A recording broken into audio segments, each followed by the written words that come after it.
Hey everyone, this is Keith Hawkins again. I hope this finds you doing better than good.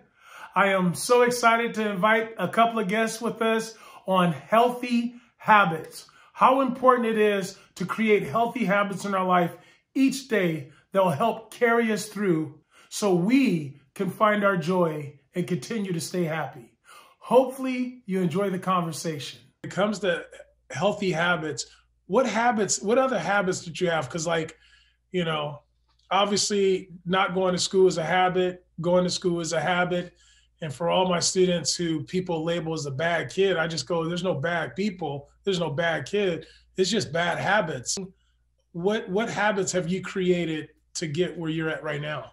So I think one of the most important habits that I've created just through like childhood and into college is giving something your all, even when nobody's watching.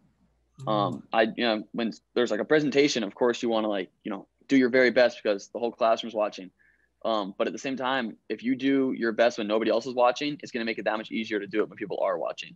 And I apply that to everything. I apply that to school, work. When my boss isn't there, I'm still going to give it my best because I know when he is there that I'll be doing the same thing.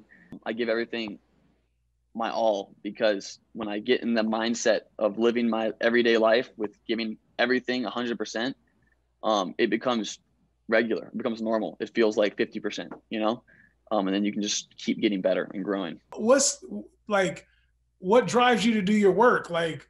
Because people struggle doing the schoolwork. I think one of the issues, this might be controversial, some people will not agree with me on this, but I think in high school we're given too much leniency. I feel like I remember in high school that if I didn't do my work, they're like, "Oh, you will just turn it in tomorrow. It's not that big a deal." And when I get to college, it is a wake up call. First of all, I'm paying for these classes. Like, this is money coming out of my own pocket. So I'm going to tell you guys right now, you're going to care 100 times more about school when you're having to pay this much money for it. Second of all, there's no late work. It just doesn't exist in college. If you miss it by a minute, they're like, tough luck. You should have turned it in like half an hour earlier just to be safe. So when you put those two factors together, motivation just appears out of thin air. Yeah. It's crazy because, to hear you say that, but also hear you say you've worked. I had my senior daughter this year go out and get a job. Have you always had a habit of working, and how have that helped you? I guess I always have had a habit of working. I mean, I didn't have a lot of money growing up. So that was something that was super rare. It was rare to have money that I could spend on what I wanted. So from when I was like in sixth grade, I think I started just doing yard work for people in my neighborhood. I was little, and I wasn't making a lot, and they were, like, oh, whatever, it's gonna help this guy out. But as I grew up, it got more and more serious, and I ended up doing like tree removal for a bit, freshman year of high school. And then when I got my first job beginning of junior year, when I turned 16, everything changed. Because I actually started making a steady income, and I started doing good, and I started having extra money that I could not only cover my own living expenses, but I could spend on things that I've wanted. And that was the first time in my life that I could actually be in the store and be like, I want that, and I could take it and I could go buy it and not feel like I'm wasting a ton of money because I had it, and it really, really changed my perspective on the value of money. After that, I respected my parents a million times more for the financial sacrifice they had made for me to do things growing up. And it really just, changed my view. When you work for your own things, you find not only more respect for yourself, but others as well.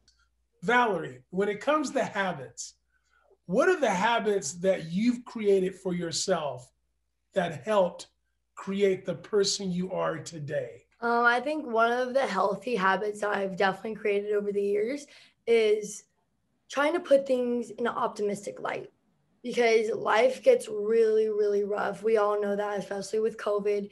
It's to be thankful and to really just understand you're here. You have to be present, and you have to indulge in the little things. You have to be able to look at the brighter side, and you have to be optimistic. I have so much optimism, and it shows. Valerie, when you're in the room, you're always smiling. You always have that crazy laugh. You get everybody laughing. So for every student out there, even during this time, I know it's It's really hard, but it's like, I think you said it best. There's always somebody out there who has it harder and worse than you. So just being thankful and having gratitude. Um, you're amazing. Did anybody teach you that, or is that something that just became who you are? That optimism and It was, gratefulness. it was just something that I had to take upon myself because in our society, in our world, we're so pessimistic, and you can't live like that. You can't live dreading the day. You have to take on what it gives you and you have to make the best of it. And if you want to be the change you want to see in the world, if you want kinder people, you be kind. You want acceptance, you give acceptance. We need compassion, we need empathy. So you need to give that to people. And I think that's really what I know I've needed at times. And that's what I want to be for people. And it comes from you. Like you have to want to be that for someone. For all you students out there, I hope you're hearing this. You create your own reality, and it ain't easy for anybody, but you have to remember that there's always somebody else out there struggling. And if you could be the change, I love that. Be the change that you want to see. You know, there's so many people could be pessimistic and they're like, there's no more good people anymore. Well, if you don't think that, look in the mirror, you might find one. There's good people everywhere. All this starts with the way you think, and that's an habit. Hey, continue those habits and do better with them because they'll help you and therefore help others. We'll see you next week. Thank you.